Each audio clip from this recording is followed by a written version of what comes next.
Digital മാർക്കറ്റിങ്ങിൽ നമുക്ക് ഒഴിച്ചുകൂടാനാവാത്തൊരു കമ്പോണൻ്റാണ് website. എന്താണ് ഒരു website? Why we need it? ഇൻ്റർനെറ്റിൽ ഹോസ്റ്റ് ചെയ്തിരിക്കുന്ന കളക്ഷൻ ഓഫ് വെബ് പേജസിനെ നമ്മൾ വെബ്സൈറ്റ് എന്ന് പറയുന്നു. ഒരു വെബ്സൈറ്റിൽ പ്രധാനമായും നമ്മൾ കാണുന്നത് text, images, videos, multimedia contents ഒക്കെയാണ്.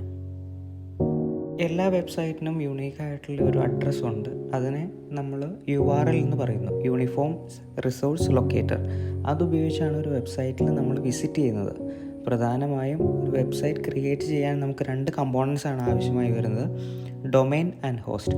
ഡൊമൈൻ എന്ന് പറയുന്നത് വെബ്സൈറ്റിൻ്റെ അഡ്രസ്സിനെയാണ്.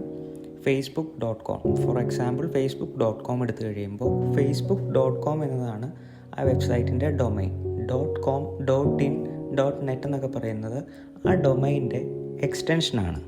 അതുപോലെ തന്നെ എന്താണ് ഹോസ്റ്റ് എന്ന് പറയുമ്പോൾ നമ്മളൊരു വെബ്സൈറ്റിൽ ആഡ് ചെയ്യുന്ന ഡേറ്റാസ് സ്റ്റോർ ചെയ്യാനും അതിനെ മാനേജ് ചെയ്യാനും നമുക്കൊരു വെബ്സൈറ്റ് കണ്ടൻസ് യൂസറിലേക്ക് എത്തിക്കാൻ, ഇതിൽ ഡെലിവർ ചെയ്യാൻ സഹായിക്കുന്ന ഒരു കമ്പോണൻറ്റിനെയാണ് ഹോസ്റ്റ് എന്ന് പറയുന്നത്. എങ്ങനെ ഒരു ഡൊമൈൻ ആൻഡ് ഹോസ്റ്റ് നമുക്ക് പർച്ചേസ് ചെയ്യാൻ സാധിക്കും? GoDaddy, hosting and name cheap, blue host, അങ്ങനെ പല സൈറ്റുകൾ വഴി, പല വെബ്സൈറ്റുകൾ വഴി നമ്മൾക്ക് ഡൊമൈൻ ആൻഡ് ഹോസ്റ്റ് പർച്ചേസ് ചെയ്യാൻ സാധിക്കും. ആദ്യം നമ്മൾക്ക് ഏതെങ്കിലും ഒരു സൈറ്റിൽ സൈൻ ഇൻ ചെയ്തതിന് ശേഷം നമ്മുടെ ഡൊമൈൻ അവൈലബിൾ ആണോ എന്ന് ചെക്ക് ചെയ്യണം. ആർക്കൊക്കെ വെബ്സൈറ്റ് ക്രിയേറ്റ് ചെയ്യാൻ സാധിക്കും? ബേസിക് കമ്പ്യൂട്ടർ നോളജ് ഉള്ള ആർക്കും ഒരു വെബ്സൈറ്റ് ക്രിയേറ്റ് ചെയ്യാൻ പറ്റും. ഇതിന് ഹെൽപ്പ് ചെയ്യുന്ന കുറച്ച് വെബ്സൈറ്റ് ബിൽഡേഴ്സ് ഉണ്ട്: വേർഡ്പ്രസ്, വിക്സ്, സ്ക്വയർ സ്പേസ്.